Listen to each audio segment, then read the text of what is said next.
नमस्कार दोस्तों, मेरा नाम है कृष्ण। आप देख रहे हैं मेडिकल गुरु यूट्यूब चैनल को। आज हम बात करेंगे फोराकॉर्ड 200 रोटा कैप के बारे में। ये रोटा कैप उन माता बहनों, उन भाइयों के लिए है जिन्हें सीओपीडी की समस्या रहती हो, यानी क्रॉनिक ऑब्स्ट्रक्टिव पल्मोनरी डिजीज की समस्या रहती हो, अस्थमा की जिन लोगों को समस्या रहती हो। आज का हम देखते हैं कि पॉल्यूशन बहुत ज्यादा है, उसकी वजह से दमा की समस्या रहने लगती है, खांसी की समस्या रहने लगती है, सांस लेने में दिक्कत की समस्या रहती हो, सांस फूलना जैसी बीमारी रहती हो, फेफड़ों में किसी प्रकार की सूजन पड़ चुकी है, सांस लेने में दिक्कत आ रही है, पॉल्यूशन की वजह से सांस फूल रही है, या फिर COPD chronic obstructive pulmonary disease की समस्या रहती है जिसमें आपके इंडिया के अंदर हर साल 10 मिलियन से ज्यादा केस आते हैं। तो वीडियो आपके लिए है, वीडियो को अंत देखना ना भूलें ताकि आप इस फोराकॉर्ड 200 रोटा कैप के बारे में अधिक से अधिक जानकारी ले पाएं और इसका अधिक से अधिक लाभ आप उठा पाएं। जो भी हमारे चैनल मेडिकल गुरुजी पर नए सब्सक्राइबर्स आए हैं वो चैनल को सब्सक्राइब करना और बेल आइकन को दबाना ना भूलें ताकि आगे आने वाली सभी मेडिकेशन वीडियो की जानकारी आपको सबसे पहले मिलती रहे। सबसे पहले बात करते हैं फोराकॉर्ड 200 रोटा कैप की कंपनी के बारे में। इसे किस कंपनी ने बनाया है? इसे आपकी सिप्ला फार्मास्यूटिकल कंपनी ने बनाया है। इसके अंदर 30 कैप्सूल्स आते हैं। अब बात करते हैं कंपनी ने इसके अंदर क्या क्या चीजें डाली हुई हैं और किन सॉल्टों से मिलके ये बनी होती है। कंपनी ने इसके अंदर 2 सॉल्ट मिलाए हुए हैं, ये 2 सॉल्टों से मिलके हमारी बनी होती है। हमारा इसके अंदर फॉर्मेट्रोल 6 mg होता है और ब्यूडिशनॉइड हमारा 200 mcg होता है। अब बात करते हैं प्रत्येक कैप्सूल के अंदर ही होता है। अब बात करते हैं कि ये दोनों सॉल्ट हमारे किस प्रकार से कार्य करते हैं। जैसा कि मैंने आपको बताया था, जो फोराकॉर्ड 200 होता है 2 तरह की दवाइयों का मिश्रण होता है, 2 तरह की हमारी दवाइयों से मिलकर बना होता है, फॉर्मेट्रोल और हमारा ब्यूडिशनॉइड। फॉर्मिट्रोल हमारा एक लॉन्ग एक्टिंग ब्रोंकोडायलेटर होता है। ब्रोंकोडायलेटर क्या होते हैं? जो कि हमारी जो मसल्स होती हैं उन्हें रिलैक्स करने का काम करते हैं, और जो हमारी एयरवेज होती है, जैसे हम सांस लेते हैं या फिर हवा जो हमारी पास होती है, उनको ही खोलने का कार्य करती है। खुल जाएगा तो जो सांस लेने की दिक्कत हो रही थी, वो सांस लेने की जो जकड़न बन रही थी, जकड़न हमारी दूर हो जाती है। इससे कि जो हमारे एयरवेज है वो खुल जाते हैं, चौड़े हो जाते हैं और सांस लेने की जो दिक्कत थी वो दूर होने लगती है। जो हमारा ब्यूडिसोनाइड है वो एक स्टीरॉयड होता है। ये हमारी उन केमिकल, जो एक तरह की केमिकल मैसेंजर्स होते हैं जिनकी वजह से हमें इन्फ्लामेशन या फिर स्वेलिंग महसूस होती है, हमारे एयरवेज के अंदर सूजन आ जाती है, तो उस सूजन को ये कम करने का काम करता है। ये कुछ केमिकल मैसेंजर्स ऐसे निकलते हैं तो इन्फ्लामेशन हो जाती है, स्वेलिंग हो जाती है एयरवेज के अंदर, उनको ये आपके सूजन को हटाने का कार्य करता है। जिससे कि क्या होता है कि जो हमारी सांस लेने की जो क्वालिटी है, सांस हम लेते हैं, सांस हमारी इजी हो जाती है, इससे कि हम सांस अच्छी तरह से ले पाते हैं। अब बात करते हैं कि इसकी यूज के बारे में, किन किन चीजों में जो हमारे कैप्सूल इस्तेमाल किया जाता है। ये हमारी रोटा कैप होता है, रोटा कैप रोटा हिलर के द्वारा ली जाती है। ये हमारी अस्थमा और सीओपीडी जैसी जो बीमारी होती है उनको दूर करने के लिए इसका इस्तेमाल किया जाता है। अब बात कर लेते हैं कि जो हमारी सीओपीडी है, सीओपीडी होती क्या है। जैसे कि मैंने आपको बताया था, इंडिया के अंदर ये 10 मिलियन से ज्यादा हर साल केसेस आते हैं। सीओपीडी हमारे यानी क्रॉनिक ऑब्स्ट्रक्टिव पल्मोनरी डिजीज, फेफड़ों की क्रॉनिक बीमारी है जो मुख्य रूप से फेफड़ों में हवा के प्रभाव को रोकता है। इस स्वास्थ्य स्थिति में फेफड़ों में सूजन आ जाती है, जिससे क्या होता है कि व्यक्ति को सांस लेने में दिक्कत आती है, अतिरिक्त म्यूकस बनना चालू हो जाता है, खांसी आने लगती है और अन्य समस्या भी होने लगती है। जैसे कि म्यूकस बन जाता है, कफ ज्यादा आने लगता है, सांस लेने में दिक्कत आने लगती है, जकड़न रहती है छाती के अंदर। तो इस तरह की जो समस्या है वो सीओपीडी में आने लगती है, और हमारी इससे सही तरह से इलाज नहीं किया जाए तो सीओपीडी बहुत ज्यादा खतरनाक होने लगती है। तो डॉक्टर इसे प्रिस्क्राइब करते हैं। हृदय समस्या भी बन सकती है, फेफड़ों में कैंसर भी बन सकता है, अन्य बीमारी भी उत्पन्न होने लगती है जो सीओपीडी होती है। सीओपीडी की हमारी 3 तरह की होती है, 3 तरह की मुख्य स्थितियां होती है, जैसे क्रॉनिक ब्रोंकोटाइटिस, एम्फिसिया, रिफ्रैक्टरी। सीओपीडी के कारण क्या क्या हो सकते हैं? अगर कोई, जो लोग ज्यादा सिगरेट पीते हैं या फिर तम्बाकू का धूमपान करते हैं तो ये प्रमुख कारण होते हैं। सेकेंडरी धूमपान सीओपीडी का एक और कारण है। अन्य लोग धूमपानकर्ता के पास रहने से उनका धूमपान जो होता है सांस में आने लगता है। अस्थमा आपके फेफड़ों की कार्य क्षमता को कम कर सकता है, जिससे कि सीओपीडी होने की संभावना अधिक होती है। यदि आप धूल, वायु प्रदूषण और रासायनिक पदार्थों के संपर्क में ज्यादा समय तक रहते हैं तो फेफड़ों में धीरे धीरे वायु मार्ग के अंदर सीओपीडी की समस्या बनने लगती है।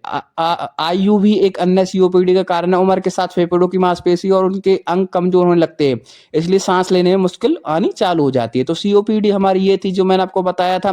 अस्थमा में भी ये सेम दिक्कत रहती है कि एयरवेज में दिक्कत आने लगती है, सांस लेने में दिक्कत आने लगती है, अस्थमा बन जाता है, सांस फूलना जैसी बीमारी हो जाती है, फेफड़ों में सूजन आने जैसी बीमारियां हो जाती हैं। अब बात कर लेते हैं कितना रुपए की मार्केट में अवेलेबल है, आप इसे किस प्रकार से खरीद सकते हैं।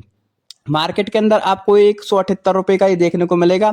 आप इसे इजीली किसी भी मेडिकल शॉप, रिटेल शॉप, यहाँ तक कि ऑनलाइन डॉक्टर के पर्चे के साथ मंगा सकते हैं, क्योंकि डॉक्टर के पर्चे के साथ इसकी जरूरत होती है, क्योंकि ये शेड्यूल एच का हमारा ड्रग होता है। अब बात कर लेते हैं कि आपको इसे इस्तेमाल कैसे करना होगा। आपको फिर इसकी बात करेंगे साइड इफेक्ट के बारे में। तो पहले बात कर लेते हैं, आपको इसके लिए रोटा हिलर की जरूरत पड़ेगी। रोटा हिलर सब जानते हैं, जो भी रोटा कैप को लेते हैं, रोटा हिलर के अंदर आपको आधा इसको लगाना होता है। फिर उसके बाद क्या करना होता है मैं आपको बताता हूँ। इस रोटा हिलर में आपने इसे लगा लिया, रोटा हिलर को आपने बंद कर लिया। उसके बाद मुंह से पूरी तरह सांस बाहर छोड़ें, माउथ पीस को दांतों के बीच में रखें और चारों तरफ से होठों को बंद कर लें। ठीक है जी। उसके बाद क्या करना हो, सीधे बैठे या खड़े रहें, अपने सिर को थोड़ा सा पीछे की तरफ झुकाएं और जितनी तेजी से हो सकता है अपने मुंह में गहरी सांस लें। अगर यह प्रक्रिया सही तरीके से की गई है तो आपको रोटा हिलर से में रोटा कैप की खड़खड़ाहट की आवाज सुनाई देगी। रोटा हिलर को अपने मुंह से निकालकर अपनी सांस आप 20 से 30 सेकंड के लिए रोकें, और जितनी देर आप रोक सकते हैं रोकें।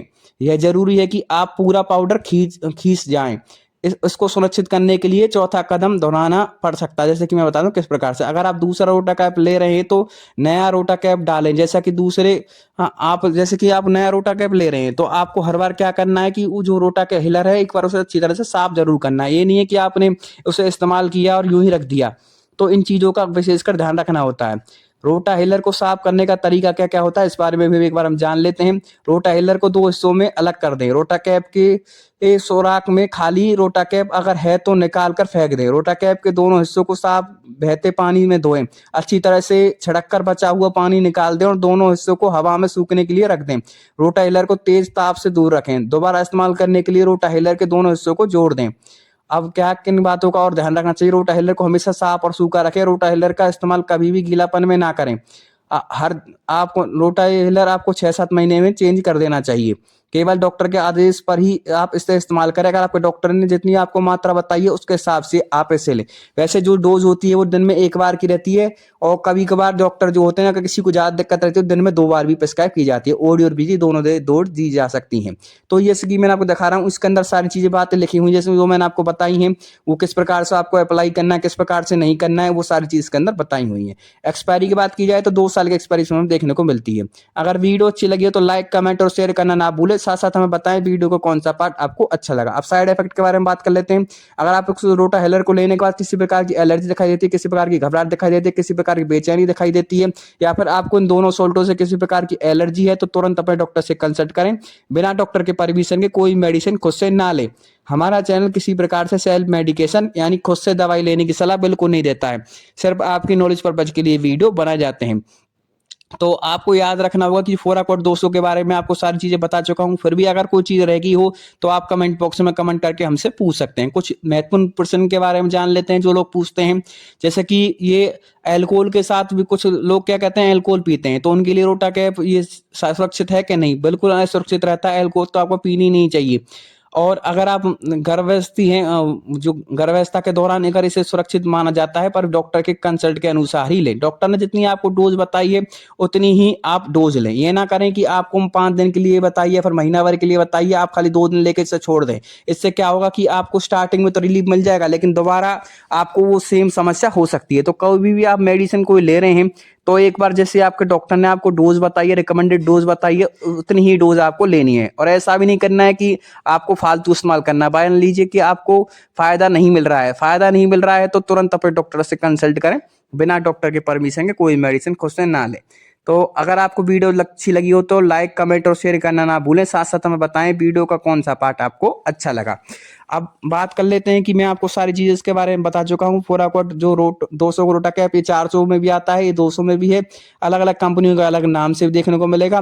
अब जो नई इस पे एमआरपी आ रही है वो 210 रुपये भी आ रही है। तो अलग अलग जो एमआरपी है आजकल चल रही है, पुरानी 178 थी, अब 210 नई आ रही है। इस 2 सोल्टों से मिलकर बना होता है। ये उन लोगों के लिए जिन्हें सीओपीडी नाम की बीमारी रहती है। हर साल इंडिया के अंदर 10 मिलियन से ज्यादा इसके जो लक्षण है वो आते हैं। लक्षण जो क्या कहते हैं लोगों में बीमारी देखने को मिलती है, 10 मिलियन से ज्यादा पर केसेस हमारे इंडिया के अंदर ये आते हैं।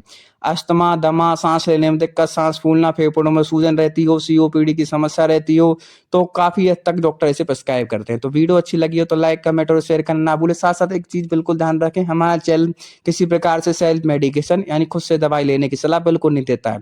सिर्फ़ आपकी नॉलेज पर्पज़ के लिए वीडियो बनाए जाते हैं। तो कोई भी मेडिसिन लेने से पहले एक बार आप डॉक्टर से ज़रूर कंसल्ट करें। हमने इन्हेलर के बारे में वीडियो बनाई हुई है, अब मैं उसमें लगा दूँगा आपके, आप वहाँ से जाके देख सकते हैं। नेज़ल स्प्रे के बारे में वीडियो बनाई हुई है, आई बटन पे लगा दूँगा, आप उसको भी जाके देख सकते हैं। तो हमारे चैनल को सब्सक्राइब करना, शेयर करना और अपने दोस्तों के साथ शेयर करना ना भूलें, जिससे कि आपको बहुत ही अच्छी वीडियो मिलती रहे। तो देखते रहिए हमारे चैनल को। धन्यवाद।